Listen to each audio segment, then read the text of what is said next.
Hello everyone. आज से हम स्टार्ट करने जा रहे हैं द्रव्यगुण की series. Total Dravyaguna BAMS second profession में 97 प्लांट्स हैं जो हमें डिस्क्रिप्टिव वे में पढ़ने हैं। उन्हें हम सिलेबस के अकॉर्डिंग अल्फ़ाबेटिकल ऑर्डर में पढ़ने की जगह एक स्पेसिफिक ऑर्डर में पढ़ेंगे, उनकी सिमिलैरिटीज़ के अकॉर्डिंग, लाइक रस गुण वीर्य विपाक की सिमिलैरिटीज़ के अकॉर्डिंग। इसी सीरीज़ में आज मैं लेकर आई हूँ कटु विपाक, उष्ण वीर्य और कटु रस वाले प्लांट्स।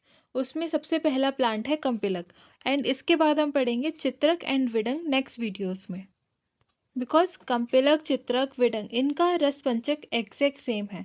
रस कटु है, विपाक भी कटु है, वीर्य उष्ण है, दोषग्नता तीनों ही कफवात शामक है और गुण में तीनों ही लघु रुक्ष और तीक्ष्ण हैं। तो यहाँ से आपको कंपिलक के रस पंचक क्लियर हो गए। तो इसके बाद मैं बात करूँगी कंपिलक के इंग्लिश नेम का, कि कंपिलक वर्ल्ड वाइड किस नेम से जाना जाता है। कामला ट्री, कंपिलक वर्ल्ड वाइड कामला ट्री के नाम से जाना जाता है। इसका बॉटेनिकल नेम है मेलोटस फिलिपिनेसिस एंड फैमिली है यूफोबिएसी।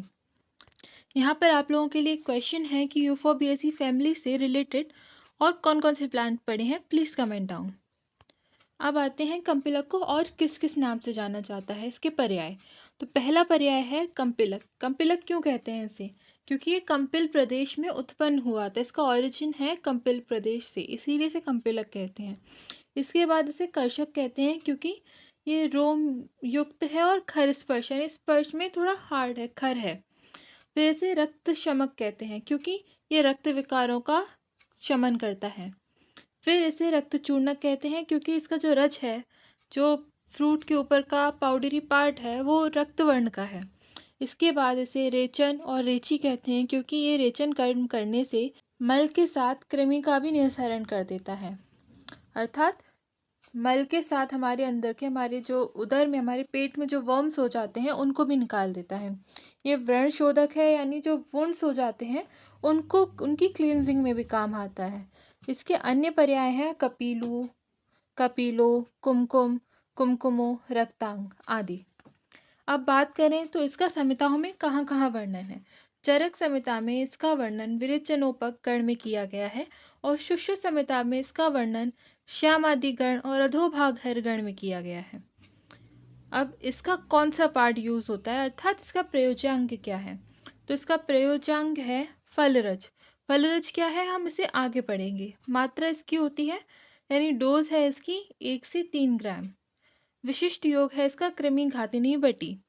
क्यों कृमिघातिनी बटी में इसे इसलिए रखा गया क्योंकि ये मल के साथ साथ कृमि का भी निस्सरण कर रहा है शरीर से। अहितकर प्रभाव है इसके हृदलास, अधिक सेवन करने से नोजिया जैसे सिम्टम्स आने लगते हैं। अब इसके बात करें केमिकल कंस्टिट्यूएंट। अगर आप सारे केमिकल कंस्टिट्यूएंट भूल रहे हैं फिर भी 2 याद होने चाहिए, रोटलेरिन एंड आइसोरोटलेरिन। ये दोनों कंपोनेंट्स मेनली फलरज में पाए जाते हैं। इसके अलावा जो केमिकल्स हैं वो हैं homorottlerin, dark red and yellow resin, wax, volatile oil, hydrocyanic acid, saponins, पेचुलेंस, जैसे इसका नाम भी है कामला ट्री तो कैमेलिन्स, और इसका बॉटनिकल नेम है मेलोटस फिलिपिन्स, तो मेलोटस ए एंड मेलोटस बी। इसके बीच में पॉइजनस ग्लाइकोसाइड पाया जाता है और बीज मज्जा में गाढ़े भूरे रंग का तेल यानी कामला ट्री ऑयल पाया जाता है, डार्क ब्राउनिश कलर का होता है वो। इसका उत्पत्ति स्थान तो ये समस्त भारत में जहाँ उष्ण प्रदेश हैं, जैसे इसका वीर्य भी उष्ण है, तो जहाँ जहाँ उष्ण प्रदेश है उन सभी में ये पाया जाता है ऑलमोस्ट। अब बात करते हैं इसकी मॉर्फोलॉजी की, यानी दिखता कैसा है, स्वरूप कैसा है इसका। तो ये प्रकार है सदाहरित मध्यम आकार का वृक्ष, यानी मीडियम हाइट का ये ट्री है। 25 to 30 फीट टॉल है ये। छाल है यानी बार्क है इसकी पतली धूसर वर्ण की और भीतर की ओर लाल, अर्थात बाहर से होगी ब्राउनिश कलर की और अंदर से रेडिश कलर की।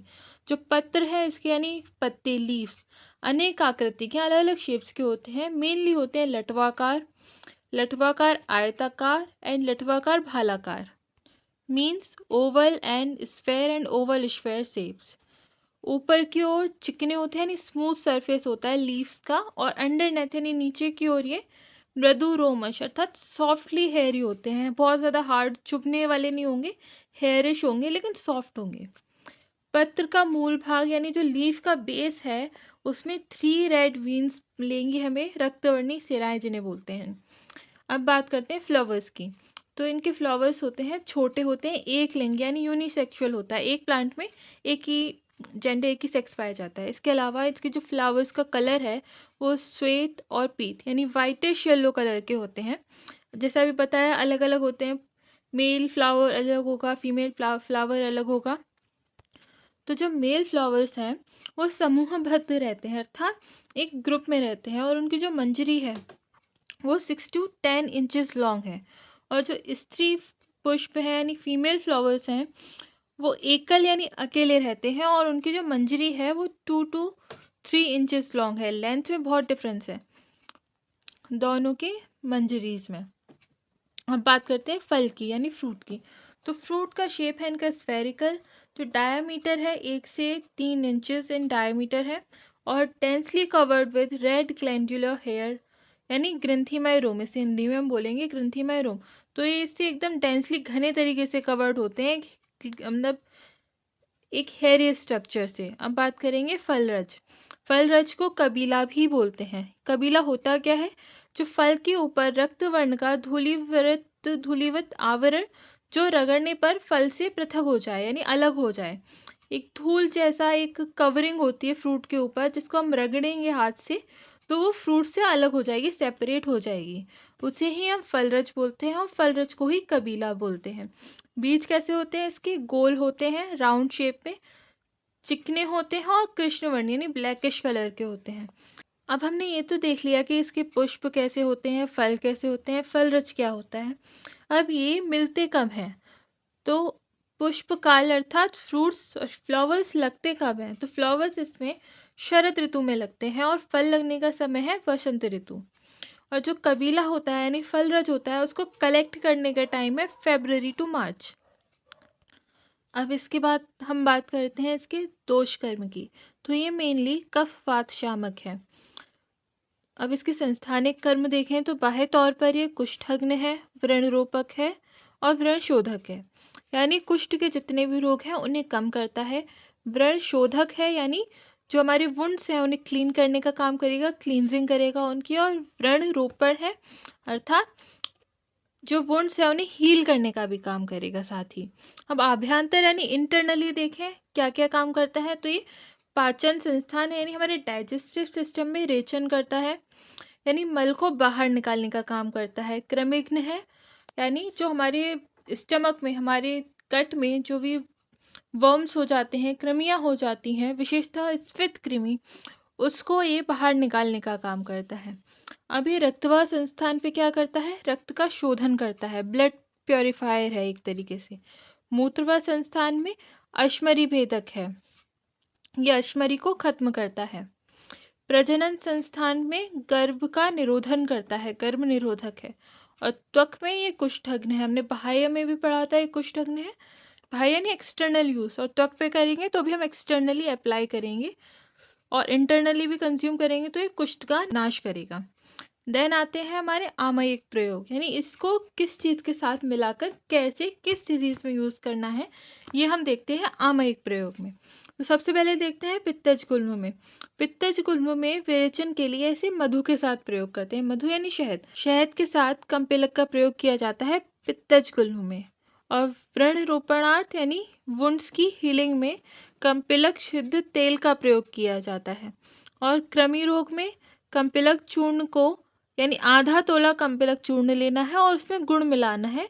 इससे क्या होगा? ये कृमि का मल के साथ निःसरण कर देगा, यानी जो हमारा फीकस है, फीकल मटेरियल के साथ जो हमारे स्टमक या गट में वर्म्स हैं उन्हें निकाल देगा। This is all about कम्पिलक।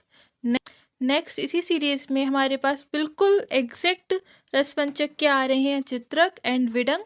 C you in the next video. तब तक के लिए अगर किसी को ये नोट्स चाहिए हो कम्पिलक के तो go and check on my Telegram channel. इस पेज पे मैंने कम्प्लीटली कम्पिलक के मतलब जितने भी क्वेश्चन आस्क्ड हैं एग्जाम में आज तक पूछे जाते हैं टोटल सभी प्लांट्स के, वो सब मैंने इस पर एक पेज पे नोट डाउन कर दिया है, एक भी पॉइंट मिस नहीं है। So please do check it out. Hope this helps you. Do like, share and subscribe my channel.